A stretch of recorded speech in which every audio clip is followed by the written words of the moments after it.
Hey there, I'm Katie Joy, the Global Butterfly, and I'm hopping in with just a very quick and hopefully a short episode, but very super potent and powerful. Something that I've been sharing with my clients again over and over and over, but really reiterated again today. And so what I wanted to address, first of all, I help women, especially sensitive and empathic women, to reclaim her power, build an ecosystem of support, and build her empire. And I do that by helping her to reconstruct, reprogram her emotional reality, first and foremost, to create a vision for her life and tap into all those wonderful resources within herself and in her life to bring that vision to life. And so what I want to share with you today is something that is so often missed and so misunderstood. And I'm going to share a really powerful solution with you on how to shapeshift your emotional reality so that you can create a new one, a more empowering one, and one that you deserve to tap into to create your new wonderful world. So what I want to introduce to you are 3 concepts that create the emotional reality and indeed create a triangle for you. And so part of that is you think of a triangle construct, and at the base of it, you have then obviously you have 2 more sides that meet together as well. But here's the thing that I want you to really connect with. And the first one is self-love. It is so fundamentally important, but here's the thing. It is so skimmed over like a rock being skittled across a lake. And most people are like, yeah, self-love, I get self-love, but they're really not connecting with what the fundamental root floor belief is underneath that is preventing them to connect with themselves in this framework, this mindset, if you like, this energy set of receiving and allowing themselves to receive love, not only from themselves, but from other people. So the one thing to create like this emotional reality that you want to have a shift is you need to be able to create self-love. And the lack of self-love creates this really porous field where you end up projecting your desire for self-love onto other people by I'll give you an example of how it might manifest. It will be manifest in people pleasing. It'll be the nice girl, the good girl, the one that's just saying yes, yes, yes, when underneath you really say you want to say no, and you're kind of seething with resentment that you've been asked again. And what that really is reiterating is a program that you don't believe you have choice or the power to say no and to really connect with yourself. But deep down below is a root core belief that you're not lovable.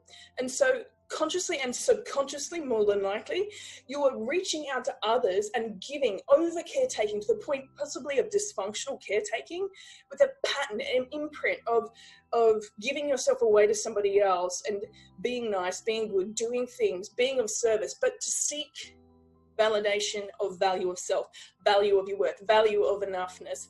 And it's an unconscious contract where it's this law of reciprocity, but it's dysfunctional, of where if I just love you enough and rescue you, maybe you will rescue me and love on me.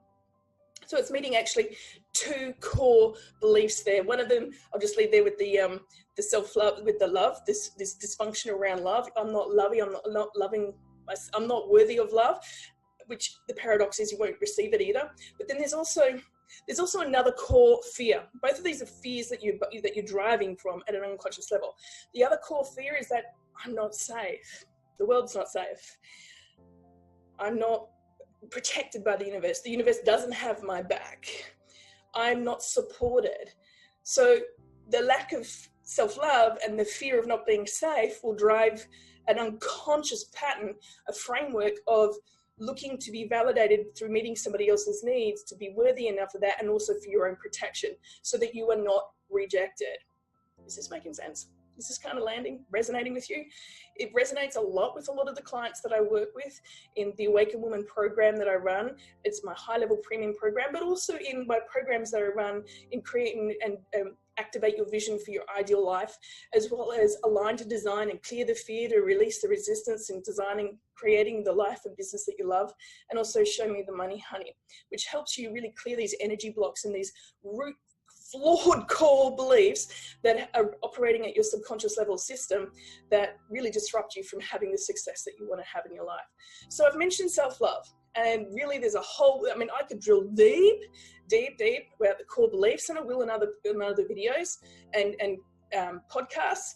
But we just want to look at the pillar of self-love, or let's use that one as the foundation, because truly that one is the foundation of the whole, creating the emotional reality that's a functional, healthy one for you.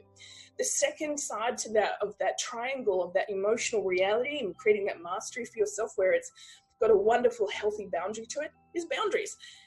Now, often what happens is that between birth and, I believe, pre-birth, for an ancestral line that comes through in our bioenergetic field, I'm an empath. I help my clients because I see, hear, know, and feel the soul imprint, the energies.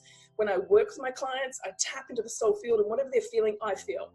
And so the difference between, for example, it being empathic and empath, empathic is on the scale of the spectrum of understanding what someone might be going through and really relating. You may have even had an experience like that. So you can really, it can resonate with you, you can relate to it and connect with it, and not sympathize, but empathize with that person's path. An empath, it's on the extreme end of the scale, and it literally is feeling in the body, the mind, the energy field. So when I work with my clients, I know immediately where their energy centers are off. I know exactly where in their body they are in discomfort and disease. And because of my background as a paramedic and personal trainer, some psychology and chiropractic, I really understand the nervous system, the brain and the body, and I understand how those energy systems, when they're out of balance, they're manifesting in the body. And then also on the other side of that, how to bring them back into balance using special techniques. And certainly with the Awaken Woman program, my very special processing system that has amazing results with every single woman that goes through it. It's amazing to be able to get them recentered, rebalanced, realigned, and allowing energetic force to flow. But without healthy boundaries, which are formed as a construct from our early years, and especially from 0 to 7, our imprinting period. If we have had caretakers or primary caregivers, parents, authorities in our life through the church, through our community, whoever we're most connecting with and going through these experiences, those imprints from those early years are going straight through to our subconscious mind. There's no filter between the conscious and the subconscious for those first years. So everything we receive is our reality of the world. It's our truth. It's how we perceive ourselves and construct our self-image of the relationship of who am I in relationship to everyone else? Who am I in relationship to the world? And really, who am I, period. And so those boundaries, if they are violated and they're not created a healthy attachment with your primary caregivers when you were growing up, but if indeed that they are violated, your needs aren't met, you're not going to feel like you've got love, but you're also going to feel like you've got no sense of self. And those boundaries, whether it's through emotional, physical, mental, spiritual, sexual, or even financial boundaries that have been violated through those experiences, well, then that leaves those boundaries even more porous. And even more so if you're a sensitive or an empath. You're going to be even more confused because the engagement of energy, that flow, you don't have any sense of actually having a choice. And that's where the victim, disempowered empath or disempowered sensitive, or indeed just disempowered woman who is more empathic, typically because of the nature of her desire for connection and community that is far stronger as a woman's energy, well, then those boundaries are going to be more difficult to be able to, practice with the next pillar, which is what is called discernment. And discernment, it allows you to work out, is this my energy or is this somebody else's? And so if you don't have healthy boundaries and you don't have the awareness that you don't have to take on all the energy of other people. In fact, indeed, you have the opportunity in an empowered state to create your emotional reality, shift from being disempowered to being empowered.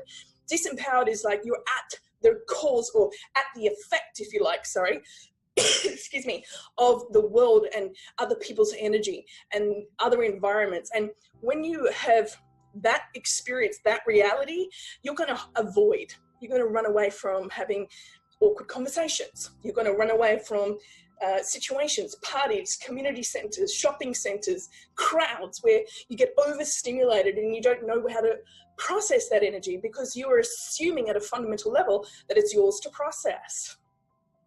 Oops, it's not. And what I'm giving you right now is a construct, and in future videos and podcasts that I'm going to share, I'm going to teach you how to step into more emotional mastery. And what's emotion? It's energy in motion. And I'm going to teach you how to reprogram yourself to reclaim your power, to be empowered through self-love, through healthy boundaries, and through the practice of mastering discernment. So you create emotional mastery for yourself. And by creating emotional mastery, you create a new emotional reality. If this this podcast was of great value to you and you'd love to know more, if you've got any questions, make sure that you put down below with a hashtag AskKatie. Make sure you subscribe, you like, you tag, you share, do whatever it is that we can do together collectively to share and empower more women, helping them reclaim their personal power and create an ecosystem of support to build her own empire as well. And that means whatever that means to you. What is your dream? What is your desire? And for some of you right now, you might be resonating with that and excited. And some of you might be like, that feels so distant and off into the future, because you've lost a sense of identity of who you are. Because if you haven't got a strong self-love and strong, healthy boundaries, and you're not practicing discernment, then energy is a bit of a mess. It's all over the shop. But when you actually have a healthy form of self-love, some boundaries, and some discernment, then you'll be able to connect with more of your power. And in that power, you'll connect with more of your resilience and resources that are available to you innately. And step into that and know that you are more powerful than any other person or any other being, in the sense of not from a point of view of superiority, but simply from that you are not at the effect of other people or things. You can hold your power even when chaos is spinning around you. In fact, what I'm going to do is I have a wonderful book, an ebook. It's available currently for free. It's called Self-Love Solutions. You're welcome. I'll drop the link below. Go ahead and grab a copy of that. Just all you have to do is exchange your email with that one. But it's jam-packed with a lot of strategies that can help you really bring this triad of shape-shifting your emotional reality to being empowered. And if this was amazing to you, please share, please tag, please like, and subscribe. Mwah. Love, light, manifesting lots of magic.